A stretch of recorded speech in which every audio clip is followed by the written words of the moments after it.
This is Becoming UnDone.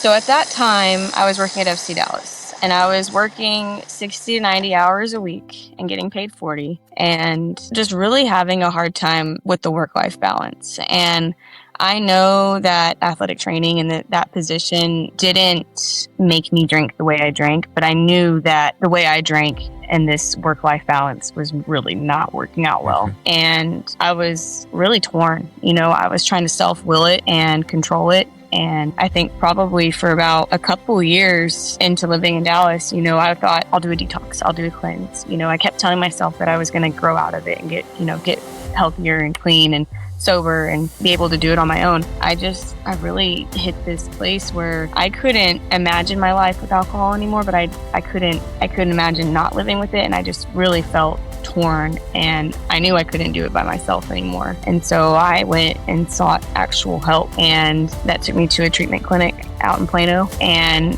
I left my job at FC Dallas, and I took 4 months to kind of get my life together and reevaluate things. Hi everyone, I'm Morgan Detrixhe, and I am undone.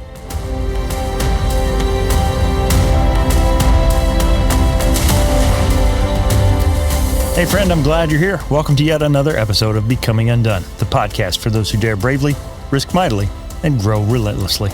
I'm Toby Brooks, a speaker, author, professor, and performance scientist. I've spent much of the last 2 decades working as an athletic trainer and a strength coach in the professional, collegiate, and high school sports settings. And over the years, I've grown more and more fascinated with what sets high achievers apart and how failures that can sting in the moment can end up being exactly the push we needed to propel us on our paths to success.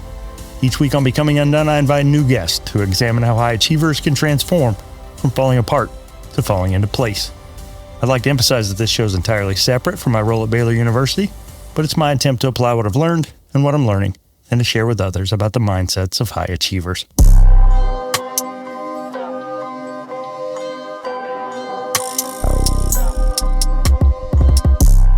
Welcome back to another episode. If all goes according to plan, this will be 2 in the same weekend, which for me these days is pretty remarkable.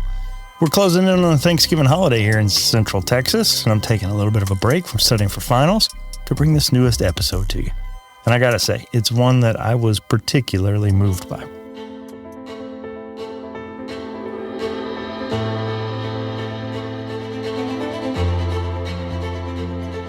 I always tell my students that I'm happy to connect with them on LinkedIn while they are my students in my classroom.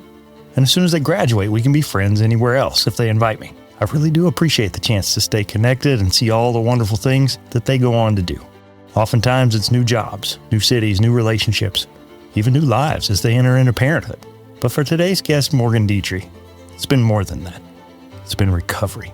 As her college professor, I never knew she'd struggled. But in recent months on social media, she's celebrated now 3 years of sobriety. I knew she had had an athletic career that had been impacted by injury, and I knew she'd reached her dreams of working in professional soccer. But what I didn't know was the toll that alcohol had taken on her along the way. Today's episode is one of courage, clarity, and redemption. I sit down with Morgan Detrixhe, former student, gifted clinician, and someone whose story reaches far beyond the soccer field or the sidelines of sports medicine. From chasing her dream as a competitive athlete to battling addiction in the shadows, Morgan's journey is a powerful reminder that healing is not always linear. Sometimes falling apart is exactly how we begin to fall into place. You'll hear about resilience, the quiet ache of perfectionism, and what it really means to recover out loud. Whether you're a healthcare professional, an athlete, or simply someone navigating your own path through pain, this one's for you. I hope you'll enjoy my convo with athletic trainer and friend, Morgan Detrixhe, in episode 143. Let's dive in.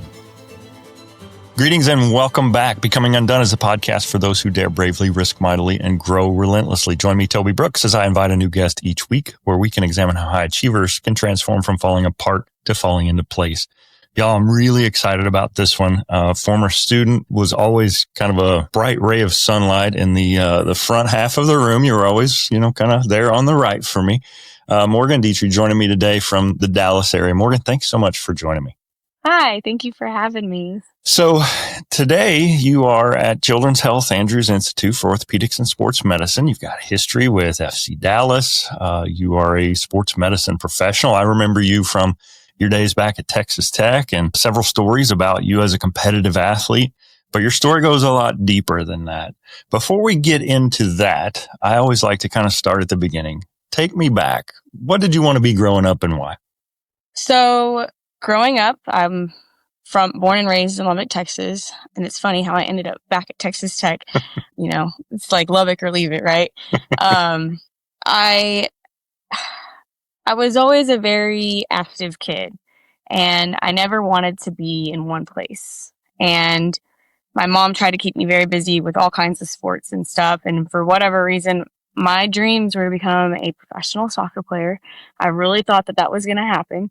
It took reality and several injuries and whatnot for me to shift my mindset that I was not going to become a professional soccer player, and that's okay. But yeah, I think from my earliest memories, I really wanted to revolve my life around soccer. Yeah.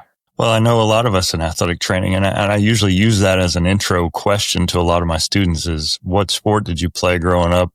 And, when did that end for you? Because most of us are hangers on and has-beens and never wases, and athletic training allows us to stay involved in sport, even when playing is no longer an option. So you end up at Texas Tech and eventually in my classroom at the HSC. So kind of talk me through the college years and how you made the decision to pursue that career. So I got involved with soccer at the age of 4, but I was the little kid picking dandelions, on the field and not paying attention to the game. And then it's funny because my dad had to pull me out of the game. This is what my parents tell me. And I'm over there on the sideline and I'm like, Mom, can I color? Can I do the coloring book or whatever? And she's like, no, we're going to go sit in the car. If you want to play soccer, then you can go play soccer. And I was like, fine, I'll go play. And then once I admitted that I was going to go actually play, I'm having fun, I'm chasing the ball around and then actually involved in the game. And then I was like, Dad, that was fun. When do we get to go play again next week? And he's like, no, Morgan, that was the last game of the season. You're going to have to wait a couple months. And from there, I really got into soccer, and I had a couple of college scholarships where in high school, summer camps involved going to different colleges and doing the little camps and just, networking and trying to engage with coaches on, if I was eventually going to play for them.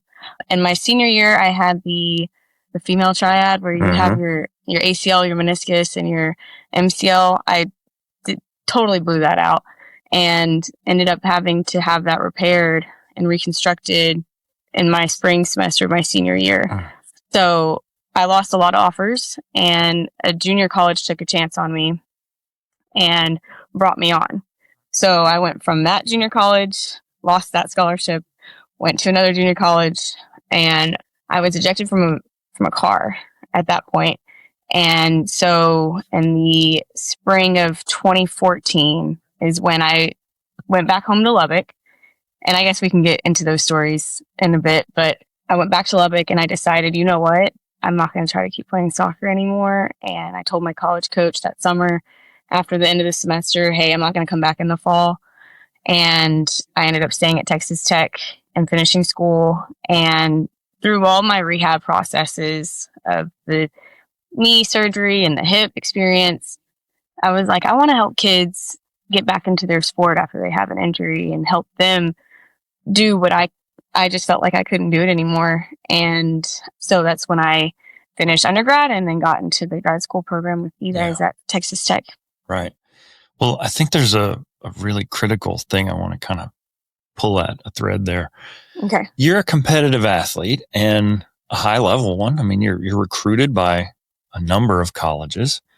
And on one side, there's the physical side of that. And soccer in particular requires elite level conditioning. I always make fun of it as cross country with a ball. I know it's more beautiful and elegant than that for soccer people, but the cardiovascular conditioning, the speed and agility, I mean, that's elite level athleticism.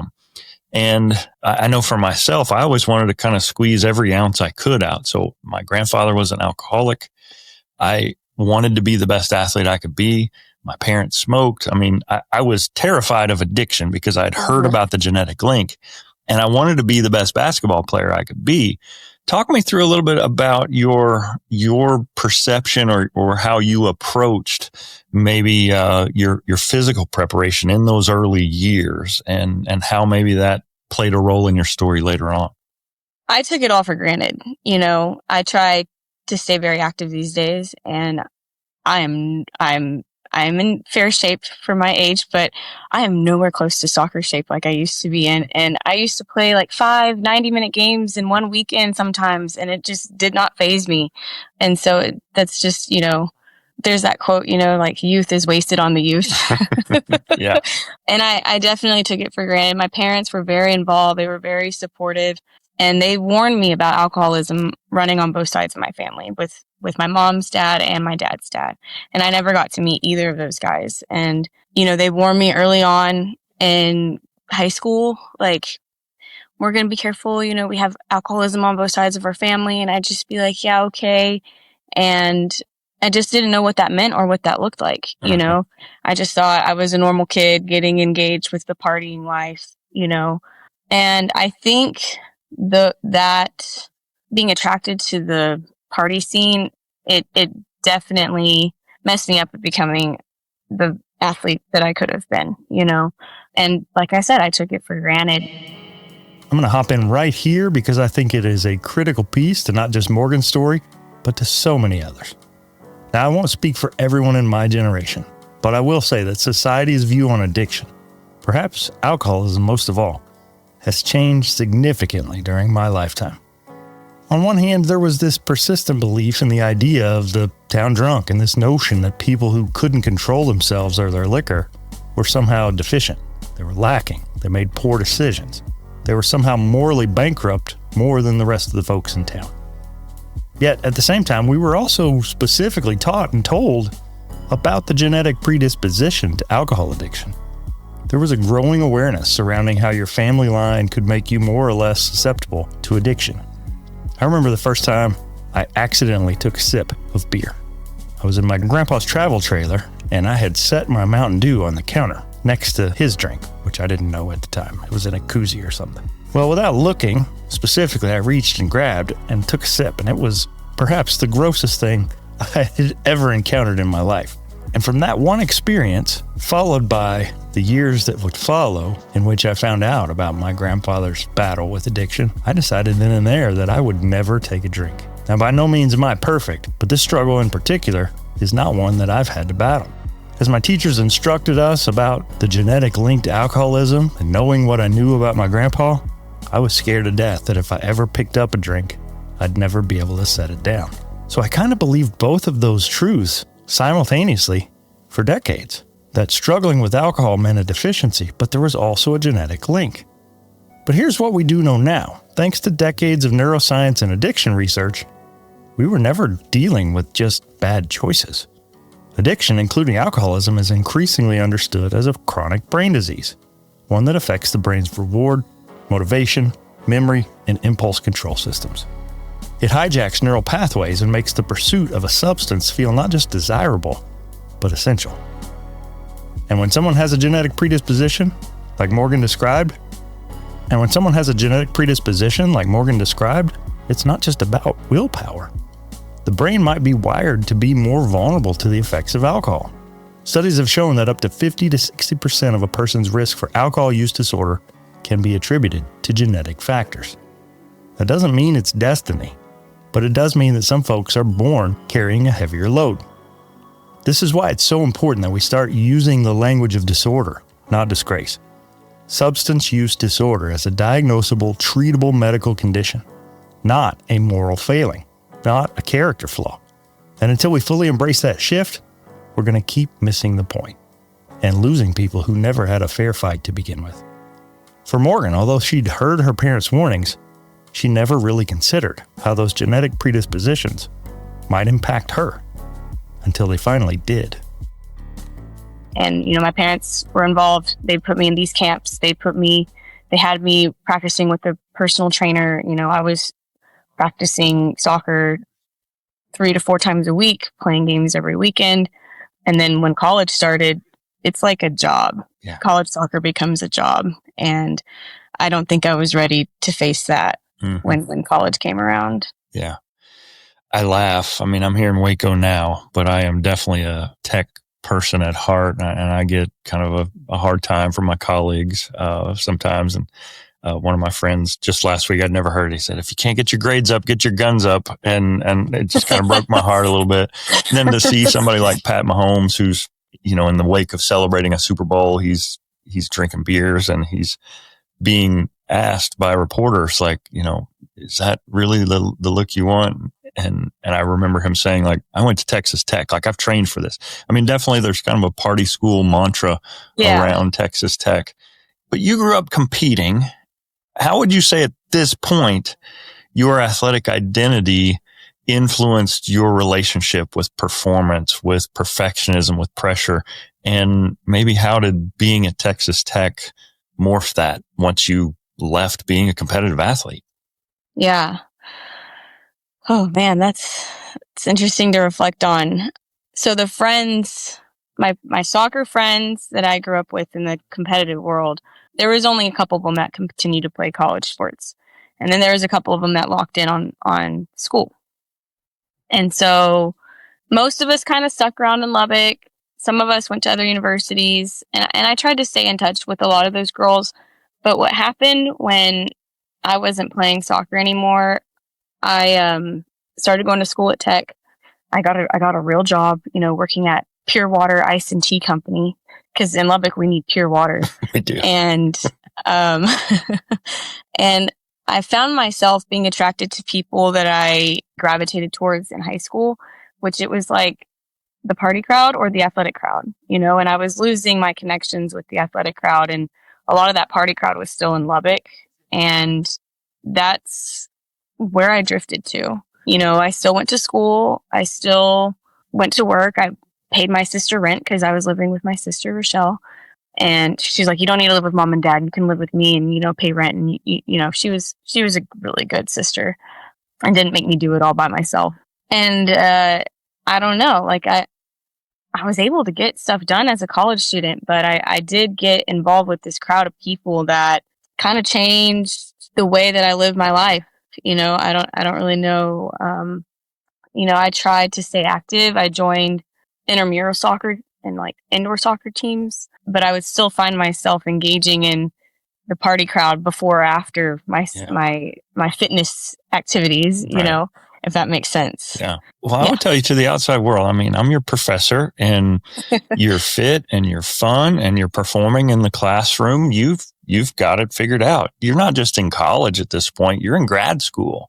Yeah. And you're getting it done. And I will tell you, you sharing on social media, I was thankful for, but also a little, I don't know the word for myself, whether it was embarrassed or ashamed, or I just felt like this was going on while you were while our worlds were intertwined, while you were a student in my program or in the program that I was working in. And to know that you were struggling with this, but you had this mask, I think it's safe to say, like you weren't, it's not like anybody goes and tells their professor like their personal struggles. I get that, but there's just this kind of juxtaposition between who I thought you were and maybe what you were battling at that time in your life. So talk me through a little bit about what maybe that 2 years of grad school was like. I mean, you passed the BOC. Professionally, you're making connections and you're becoming a clinician. Was the addiction simmering at that point, or talk me through the timeline? You know, I think I was a blackout drinker from the beginning. My first like initial drink or intentional drink was when I was about 14 or 15 years old. And so through high school, my parents were very concerned, but they knew that, I guess based off their experiences as being high school kids, that was somewhat normal. And they just, you know, kept me, I was grounded all the time. You know, my mom had me on a travel team to Dallas to play soccer competitively. So I wasn't in Lubbock on weekends. She kept me busy. And maybe maybe I use that as a coping mechanism for stress and for being a perfectionist and to succeed in my goals as soccer specific dreams. I'm not quite sure. I think there's a lot more I could go into with therapy down the road to dig into that more. But it's funny you say that, because in the recovery world, there's this part in our book that we read, and it calls us Dr. Jekyll and Mr. Hyde. And we have these two different realities. To the outside world, they see us as fun, organized, respectable professionals. And then inside, we're actually just falling apart. Yeah. And it took what it took for me to realize my bottom. In grad school, I looked at grad school as an opportunity to really help me grow professionally, because when I was getting close to finishing college, I was still pretty lost. And I knew I wanted to be in sports medicine, but I didn't feel like I had matured very much, if that makes sense. And so I knew that grad school was really going to help me push me out of that comfort zone. And maybe I was thinking I'd kind of grow out of my alcoholic phase or my big drinking, partying phase. And grad school kept me in check, because I was busy at clinicals and busy with gross anatomy for that first 12 weeks and really, really busy, right? And at this time, I was living with my parents. And so I think just subconsciously, I wasn't as drawn to that crowd anymore. And I was focusing on this. Now, don't get me wrong, after big exams, I found my chances to party. And, after a long day of clinicals and class and stuff, I would have a drink or two or three or whatever, So it was definitely more controlled at this time, but I was still engaging in those activities. I just would say it wasn't as much as like Texas Tech trained me to be. Right. I didn't have tailgates all the time, and we weren't going to Chimmy's after class anymore. Well, it's interesting you say that, because you go from the structure of soccer and a demanding schedule and coaches and trainers and parents who are orchestrating a lot of your life. We see that in a lot of sports, but I think clear to see that for you were in that, and that gets removed. And then grad school maybe provides a little bit of that, but it's more self-imposed. It's not like I didn't tell you when you had to work on your projects. I just said, you have to get this done, and it's up to you to get that done. Now you graduate, and now you've passed the BOC. And at that point, it's like your life is yours to do as you please. Those external pressures or structures are no longer there. So where do you go from the graduation stage at United Supermarkets Arena to where we are today? And how did that start to influence maybe your day-to-day living? Yeah. So after the BOC, I was pumped, right? My parents were very concerned for me. I was letting loose, right? And applying to jobs and trying to figure out what the next step was. And I'm kind of stuck on reflecting how your point of view, like how you could help a student, but I guess we can come back to that. Yeah. So moving forward into where I'm at now, right? So after the BOC, we're getting close to graduation. I let loose. I was having fun. I'm graduating. I finished grad school. I self-willed my way through grad school, and I mostly kept it together. My mom, she was very concerned still, because I was about to be living in Dallas by myself, because that's where I wanted to be. When I admitted that I wasn't going to be a professional soccer player anymore, I think I really had dreams of helping youth athletes when they have injuries, working in a sports medicine like rehab clinic like I'm at today, and also providing some like peer and outreach to the soccer fields, which I'm blessed to say that that's what I'm doing. And it's really cool to fulfill that dream. But she was concerned for me to be living on my own in a big city where there's lots of temptation and everything. And, there was one incident probably right after we graduated, before I found a position in Dallas working at an orthopedic clinic. We all went out to the roof. I mean, it wasn't even midnight by the time I got in a car with a stranger and thought it was an Uber. And the Uber brought me to my parents' house. And he was trying to open the door and get into my house. And thank God my dad answered the door. And he was like, "Morgan, what are you doing?" And I was like, sorry, I'm home, blah, blah, blah. And I just rushed in, and the guy that drove me home just took off running to his car and got out of there. Like, thank goodness my dad was there, you know? So the situations I put myself in, my mom was just like, what is she doing? You know? And, you know, we were hoping that I was going to grow out of this, and for me to get through grad school and be, you know, getting away from that old crowd of people and surrounding myself with growing professionals. And then now this is happening again. She was very concerned. And so when I moved to Dallas, I don't know. I don't know what happened, but I just went right back into those old behaviors. I found people from Lubbock who moved out there, and I just gravitated towards that crowd again. Yeah. And, you know, they would judge me for working so hard, and they tell me to come party more, but I'd be like, but this is my job. You know, as an athletic trainer, we know that we're working 60, 90 hours a week to achieve these goals that we want to live in the sports world. And, you know, I just thought, you know, when I get here, I'll be better. When I get here, I'll be better. Yeah. And, you know, I'd keep crossing those lines, and it would just get worse and worse and worse. I can tell you from the outsider looking in, I mean, granted, social media is a sliver, and it's a curated sliver. People put what they want to put up there. I see you're working with FC Dallas. I mean, I'm a proud papa in a lot of ways for so many students, never knowing, never having any inkling that this was going on. And as athletic trainers, we're helpers. We care about people, and particularly the people that we know. So to kind of go back and maybe drill down a little bit on that idea of what maybe I or other faculty members, you are in that role now where you're working with young athletes, and, you know, maybe what are some questions we should be asking, or what are some behaviors we should be seeing, or how could your experience help you inform someone who wants to be there and to serve people who are maybe struggling like you were struggling?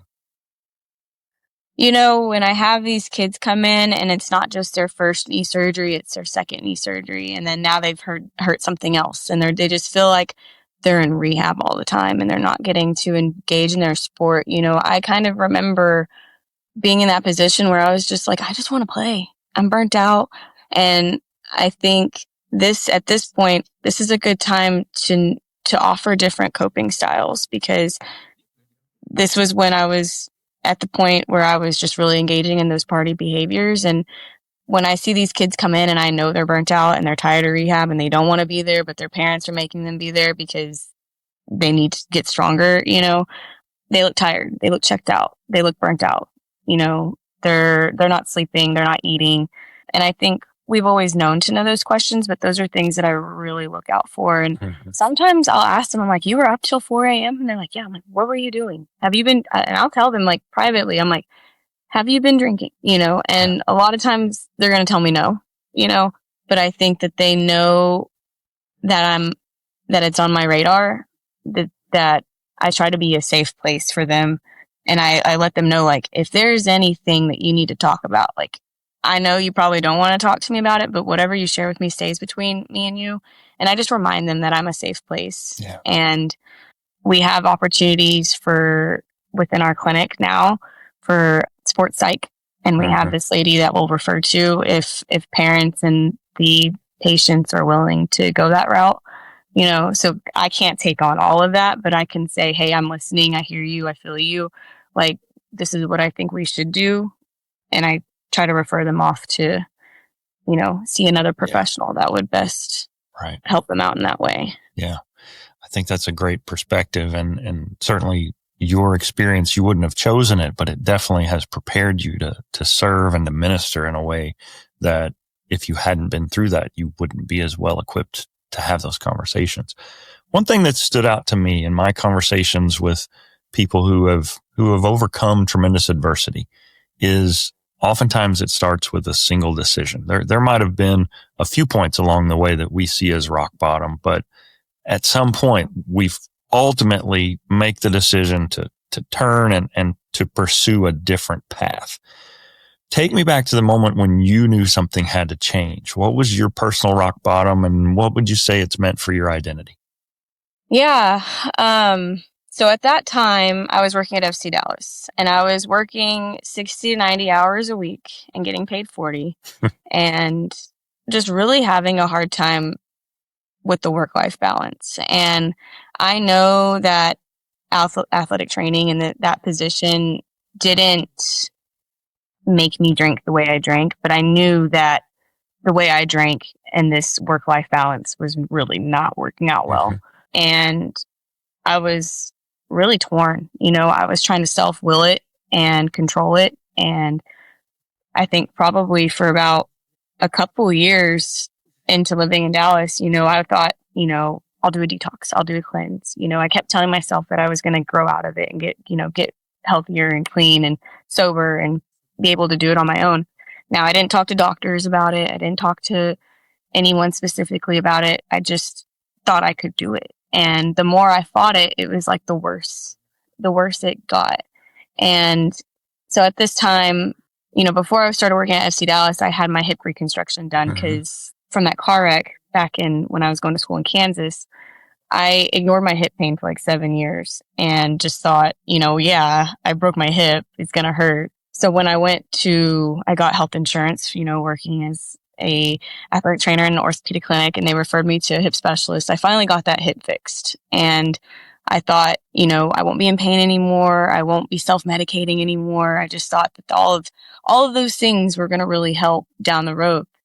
And while at FC Dallas, I really hit this place where I couldn't imagine my life with alcohol anymore, but I couldn't imagine not living with it. And I just really felt torn, and I knew I couldn't do it by myself anymore.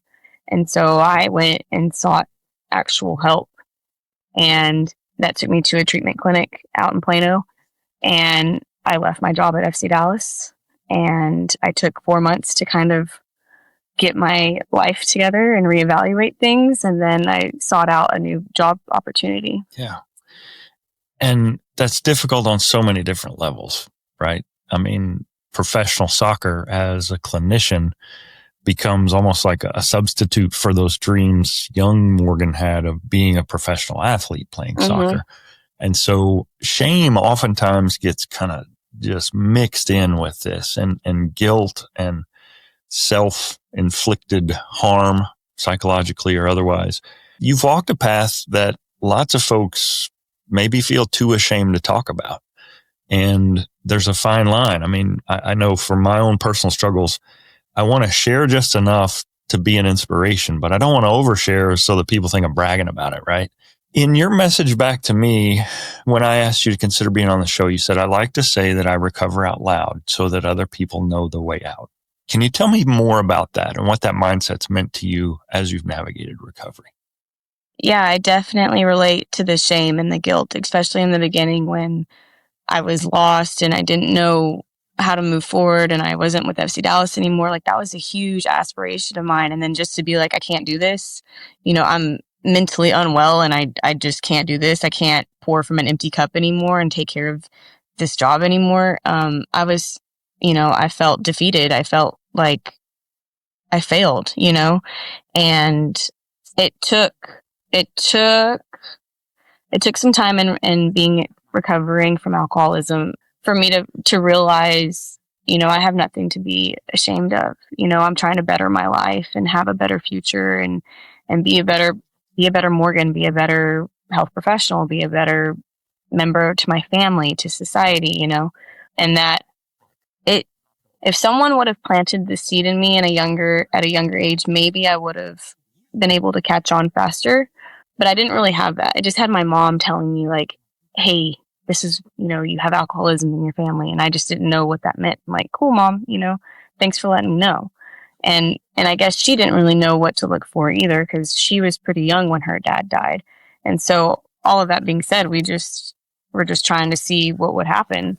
And I think after growing and going through life and realizing like, hey, I was just sick, I'm not a bad person, I was just sick, I've started to be more recovery out loud and share my experiences. And I get hesitant, like with this podcast, I'm like, oh gosh, talk about it to the health professional world, that's a jump. But if I was really struggling alone and someone that I knew or was in the same medical field as me or whatever, if I heard someone going through those struggles, I'd have some courage to be able to say like, okay, yeah, I can do this.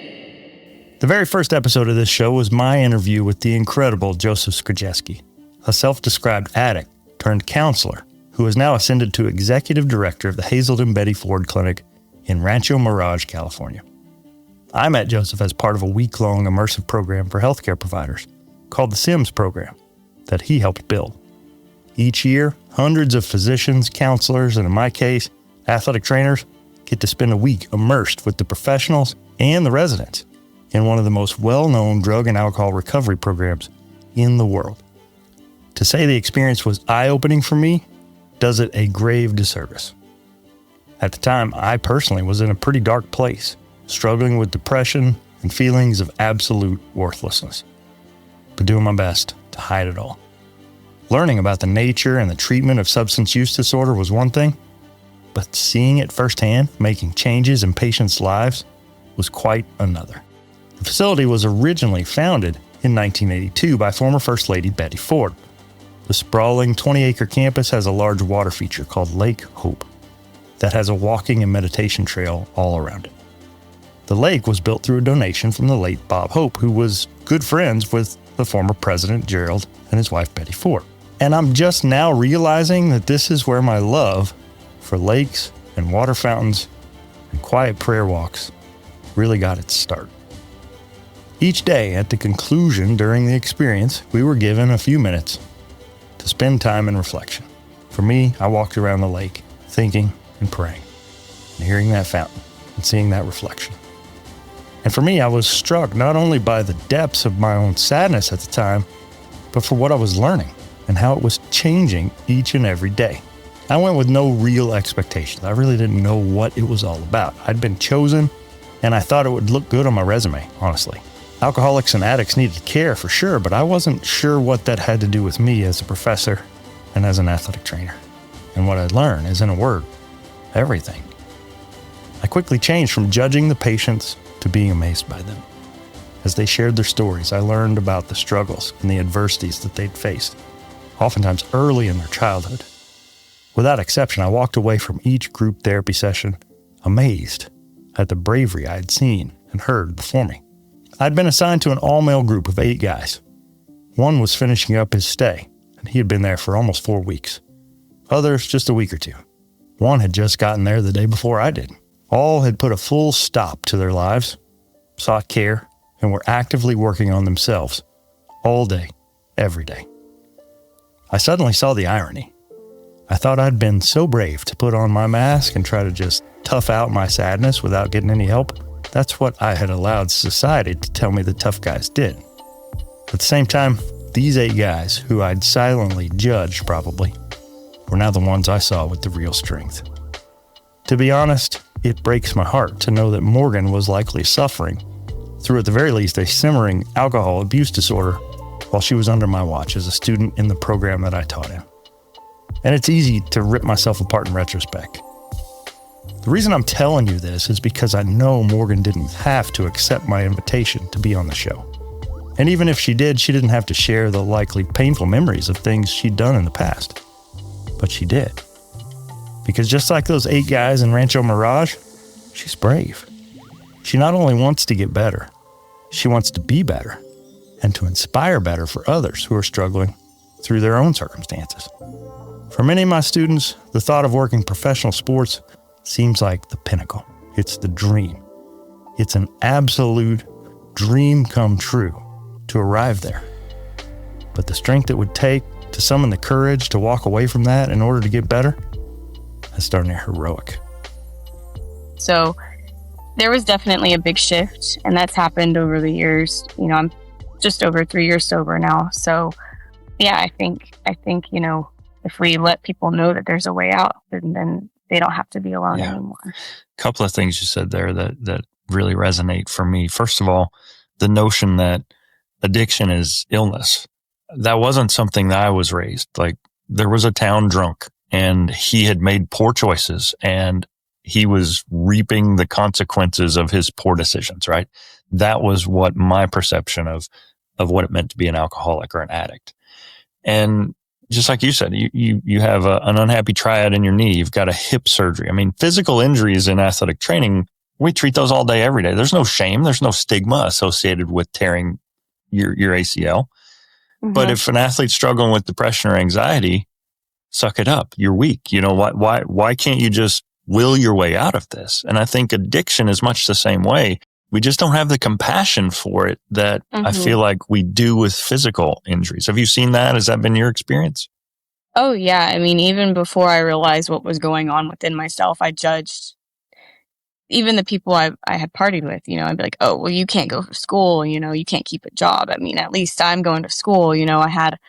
I felt very self-righteous, at least I don't look like you. I'm not the homeless man drinking out of a paper bag, And so I definitely had that stigma myself. And so admitting powerlessness and needing help, like that was, I was just kind of torn. I'm like, but I don't look like that. I have a job. I'm going to work. It was a very difficult place to navigate, but I mean, I'm grateful I realized it, and I don't know. That makes me think about the kids I've been working with. I keep telling them to push harder, and it's a fine line, right? Yeah, I have my times of compassion, and then I have my times where I'm like, okay, I'm sick of you lollygagging. Like, let's go. Yeah, no. One of my favorite coaches always says the key is sometimes we have to know when to hug someone around the neck, and other times we have to know when to give them a kick in the pants. And the best coach knows when to give that, right? Mm-hmm. And if I'm underperforming and you hug me around the neck, you've just kind of encouraged me to just send it in. Like, you don't have to try hard here. And at the other end of the spectrum, if I'm hanging on by a thread psychologically and you kick me in the pants, who knows what's going to happen, right? So there's definitely an art to the science of motivation there. Another thing you said that is worth celebrating. I mean, 3 years sober, that's tremendous. Congratulations on that milestone. Those milestones oftentimes, to someone that's not been through it, maybe they don't understand the significance of those things. What was like the end of day one, week one, year one? What has that meant for you in your recovery process? So I wouldn't be here without a higher power, and I found God, and I'm really grateful for that, because before any of this, my parents took us to church occasionally. They grew up in the Catholic Church. I think they were pretty resentful at nuns and that whole system, and so they didn't force that on us. And so I wasn't involved with anything that led me to having a God in my life as a child. I was aware of it. I always believed in something. I didn't have that relationship. And so going through treatment, they encouraged me to find people who were going through the same things, finding a recovery group, and getting connected and doing those things that sober people do in recovery. And, one day in, miserable, one weekend, miserable, I didn't have that coping skill anymore. And my therapist at the time was like, Morgan, you're like a baby. We just took away candy from you and you have nothing to replace it with. And so what I learned is I had this spiritual malady. I was very, very sick, mind, body, spirit, and I had to fill that with a relationship with God. If this exchange doesn't encapsulate what it means to go from being undone to becoming undone, I don't know what will.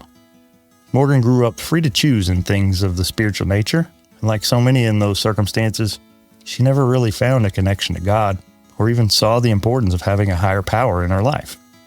However, when alcohol had contributed to a life that was spiraling out of control, and her identity, once resting in soccer and career, now untethered, she found herself in the midst of a full-blown purpose storm. However, those winds and rains didn't come to destroy. They came to prepare. She found herself vulnerable, teachable, and yearning for a connection to something bigger than herself. That desire for connection to something deeper, truer, and enduring, it's at the heart of many 12-step programs. While not all who walk the road to recovery arrive with a defined faith or religious background, the invitation to acknowledge a higher power can become a lifeline. For Morgan, it wasn't about reading a creed or joining a church. It was about relinquishing the exhausting myth of self-sufficiency when everything else had fallen away. Faith had become the scaffold on which she began to rebuild. The spiritual component of recovery doesn't promise an easy road, but it offers something more vital: hope. It reframes weakness as surrender, not defeat. Dependence as connection, not shame. And in Morgan's case, God filled the void that performance, perfection, and even well-intentioned ambition could never satisfy. Her story reminds us that transformation often begins not with strength, but with stillness. When we stop trying to carry it all alone and begin to trust in something or someone greater. I was resistant, I didn't know what prayer looked like. I didn't have that kind of training, and so it was new. And I found this woman that inspired me. She looked like she was living a full, happy life, and she gave me suggestions and recommendations, and I took them. And, I stayed plugged in, and we like to say, you give service to those who are struggling, and to give what we were given so freely out of someone else's free time, give that to others. And so being in this recovery world, I see people, life gets good, life gets better. They got the house back, they got the job back, all these things, but then they get complacent and they stop doing what's recommended. They stop relying on their higher power and they go back out. And, some of them it works for them and some of them it gets worse. And I think there's a little bit of healthy fear in me that's saying, keep doing this because it's working. And whatever I was trying to do before wasn't working. And so 1 week in, 1 month in, 1 year in, 3 years in, this has been a new way of life that I can enjoy and be of service to others and be present at my job and just be, not every day I'm 100% because I'm human, but I'm as best as I can be because I choose this way of life, So that's how I stay in it. Yeah. No, I've definitely sensed from several things that you've posted that you've found a purpose. Lots of times it's said that we throw things that are way too small into God-shaped holes. And whether that's success in sport or success in career, or sometimes it's alcohol or drugs or relationships. I mean, sometimes these are really good things. Yeah. In an attempt to fill a perceived need in our soul that only God can fill. And it's one of the reasons I love being at Baylor now. And I love Texas Tech, but there were always, there was a point in a conversation with a student where I had to stop short. It's a state institution and I respect that. And I'm not going to try to lead you to the Lord in my office. But sure. At the same time, there've been conversations where I felt like that's what I wanted to say, but I wasn't really empowered to do that. So being at a private school allows me to maybe have those conversations. I can pray for my students before class. I can go that extra piece. And like you said, recovery is multifaceted. Our personhood is mental, physical, spiritual, social. If any one of those is missing, then the other three are unstable. It's like a chair with four legs. If the spiritual leg is shorter than the other three, the thing rocks, it's not steady. It's unstable. And that's a piece that I have, frankly, from a distance watched you grow. And it's been so awesome to see what this path that you probably wouldn't have chosen has allowed to grow in your life, and so that's really the core of this show is lots of times things don't go according to plan, but what sprouts in their place is even better and bigger and more beautiful than it would have been if it would have happened exactly the way we scripted it. Yeah. How have you seen your dreams and goals and ambitions morph and transition since you've started down this path to recovery? So, it's cool because professionally, I'm still working as an athletic trainer. I'm in that sports rehab clinic and I get to be out in the soccer field as much or as little as I want to be. Lately, I've kind of taken a break from it because I got engaged and I got a house and life is good. And that was something I never thought I'd be able to have in my life. I never thought I could have a healthy relationship. I never thought I'd get married. I never thought I'd be able to afford a house. So those little dreams right there, I mean, that's been huge and they're very materialistic in a way, but I'm also very grateful because in that place of addiction and alcoholism, I was very alone. I was dishonest with myself. I was dishonest with everyone around me, my family, my colleagues, my professors. I was alone. And now I live a life where I'm vulnerable with others. I have these intimate relationships with people, women. I never really was a girl's girl before. I was always like one of the dudes. And so now I have, a sisterhood, and I have God in my life, and I have a healthy partner. And that's just a miracle itself. Yeah. And I love that I can, do my job now and not feel guilt or shame. Mm-hmm. And, moving forward, I still have dreams about soccer. It's kind of funny. I had one the other night and I didn't even think about it until you brought that up. But yeah, I'm like on the field scoring a hat trick, and, I'm definitely not doing that these days. But I love that I can still be involved with soccer, and it's not the center of my life anymore, mm-hmm. but it's still a big part of my life. Yeah. But yeah, I mean, those are ways that things have shifted, and I've never would have even dreamed I was living this kind of life. Mm-hmm. And it seems like a simple life that most humans achieve, but not for this gal. It came at no small price. No. If you're to look down at your knee, you'll see a surgical scar. Your hip bears a physical scar. Sometimes in pursuit of big dreams, we encounter things we wouldn't have chosen, that surgery or that reconstruction, those kinds of things. Other times it's mental. Uh-huh. The scars we bear exist only in our own mind. If you could go back in time and talk to Morgan without the scars, what would you tell her? That's a fun question. Morgan without scars was very impulsive. So she wasn't scared to make mistakes. And, it's interesting. I don't want to tell myself what not to do or what to do, because I wouldn't be who I am today, right? So I would just encourage Morgan back then, not to be afraid to make mistakes, but to learn from those mistakes. And it's okay to make mistakes. And, you have nothing to be ashamed of. You have nothing to be guilty of. Just, keep learning and growing from those mistakes as you experience life. Morgan says that despite all she's been through, she wouldn't change anything because it would undermine the likelihood that she'd be where she is right now. I'm reminded of this scene from my favorite series of all time, and coincidentally, my only real connection to soccer prior to this conversation with Morgan, Ted Lasso. Here. Keys. Hey, Jamie, what would you rather be, a lion or a panda? Coach, I'm me. Mm-hmm. Why would I want to be anything else? I'm not sure you realize how psychologically healthy that actually is. Mm-hmm. Yeah. I think that's what I would tell her. That's such a healthy viewpoint. Like, I love the fact that the perfectionism isn't there. Yeah. Because that's a lonely place. That is a self-destructive place.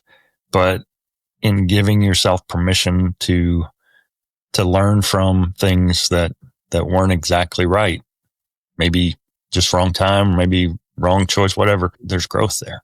Mm-hmm. I can remember my very first interview for a graduate assistantship, and I'll go ahead and name drop. I still hate them to this day because they didn't give me the job, but I interviewed at Auburn, phone interview with Auburn University. And I don't blame them for not hiring me now that I kind of deconstruct it, because I don't remember the question, but my answer was, I've never failed. I don't know how to fail. If you hire me there, I will bring success. I'm going to win. I win in everything I do. Just this idea, this naive notion of I'm going to will my way to success. That kind of mindset is dangerous. A person that hasn't failed hasn't been trying to do the right things. And the fact that you have been through what you've been through, and your perspective on it is, I wouldn't trade any of it because it would jeopardize who I am, where I am, with whom I'm with. And that's as healthy as it can be. I'm so proud of you for recognizing those needs, but also recognizing that the scars along the way are fundamental to who you are. Mm-hmm.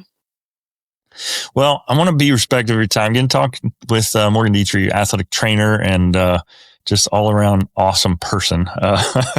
I still call you Dr. Brooks. You can call me Toby. That's fine. It's all good. You kind of alluded to this in your sisterhood and in talking about family. What role did community play in your healing? community, like these days now? Yeah. Just the fact of the matter is, a lot of times perfectionists think they've got to fix it on their own. And there's a social aspect to healing as well. So talk to me a little bit about how the people around you have helped empower your success. Oh, yeah, absolutely. I mean, in the very beginning, I was scared, in fear, terrified, emotional, just crying all the time. And these women, they just lifted me up and they said, let us love you until you can love yourself. They literally said that. And, you know, I was in a place where I didn't have that kind of intimate, you know, I had my mom. I know my mom loved me very much and my sister, but they didn't know the dark and the pain like I was experiencing. These women had been through it. They've been there and they've grown from it, and they had each other to lean on. And then they were there for me, you know, and yeah, without them, that would have, who knows, you know, what would have happened without them. So I'm very grateful to them. And now, you know, as I can be one of those ladies for the next person that's there struggling in fear, you know, putting my arms around them and saying, hey, it's okay. You know, I think that's a big part of being of service to the community that I didn't have beforehand. And, you know, I'm very grateful for that. And that's something I take a lot of my free time. I had one girl tell me she's like 20 years old and she wasn't ready to accept sobriety yet. But, you know, hopefully I planted a seed. But she was like, so what do you do for fun? And I'm like, this is what I do for fun. And she's like, you're kidding me. This is not fun. And I'm like, no, I love it. Like, I love it. So that's, I feel like part of my purpose too, you know, is just to be there for the next person, the next woman that's, you know, reaching out for a hand for assistance, you know. Yeah, I've consistently heard that from folks in recovery, just that notion that what are you going to fill that with? You know, what provides that release or that relief or other things. So I love that. I've heard it said that when words aren't enough, we sing. Music oftentimes expresses emotions that a lot of other things just can't. If we were to watch a montage of Morgan's life, what song would you pick to play in the background and why? Oh, wow. Okay. What song? Oh, I don't know. You know, I have a deep love. My dad raised me on rock and roll. So I'm thinking of like the Who songs right now, like Who Are You? That kind of song. Yeah. And then I don't know if you know much about like EDM, electronic dance music. A little bit. There's a little bit of that coming in, cause it's fun and it's upbeat, you know. You know that song by the Who, Eminence, is it Font? Eminence Font?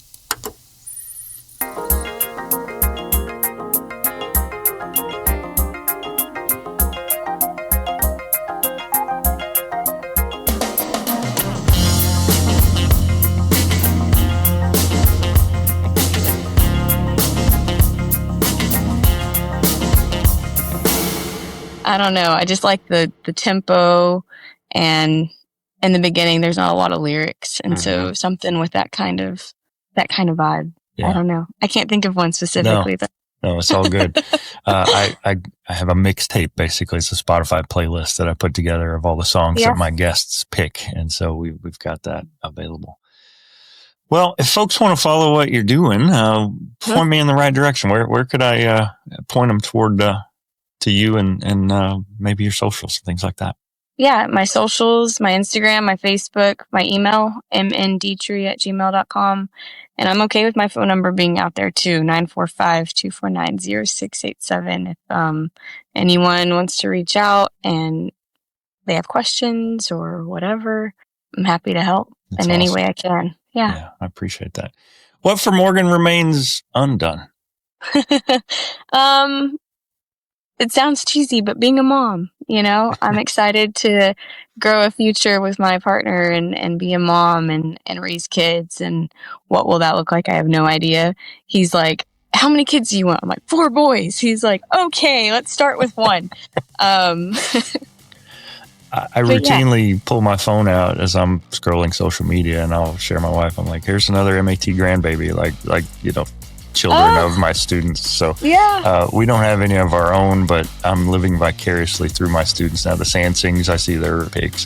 There's a few in your class that have some little ones running around. So that's awesome. Yeah. All right, last little bit. I always stitch this in. if you could just introduce yourself and say, "And I am undone." Hi, everyone. I'm Morgan Detrixhe, and I am undone. That's awesome.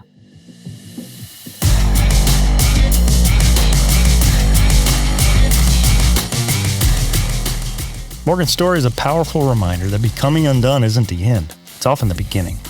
Through injury, heartbreak, and addiction, she discovered what it means to rebuild a life grounded not in performance or perfection, but in purpose, faith, and connection.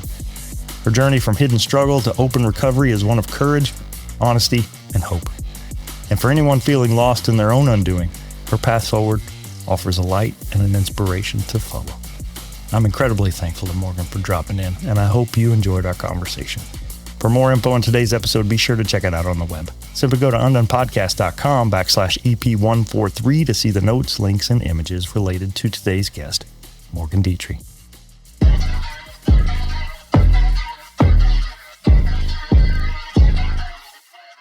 I know there are more great stories out there to be told, and I'm always on the lookout. So if you or someone you know has a story we can all be inspired by, tell me about it. Surf on over to undonepodcast.com, click the contact tab in the top menu, and drop me a note.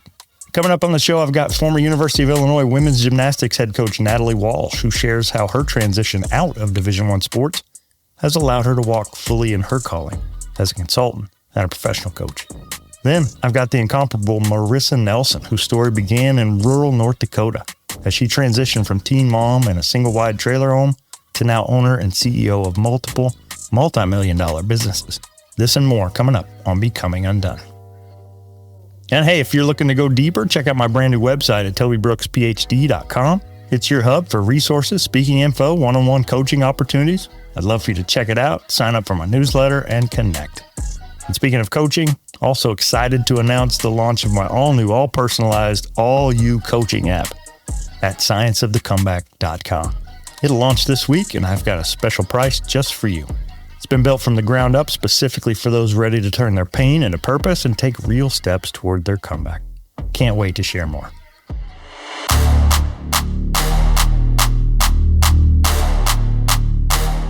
Becoming Undone is a Nitrihype creative production written and produced by me, Toby Brooks. Tell a friend about the show and follow along on Facebook, Instagram, and LinkedIn at Becoming UnDone Pod. And follow me at my new socials handle at Toby Brooks PhD on Facebook, Instagram, X, LinkedIn, and TikTok.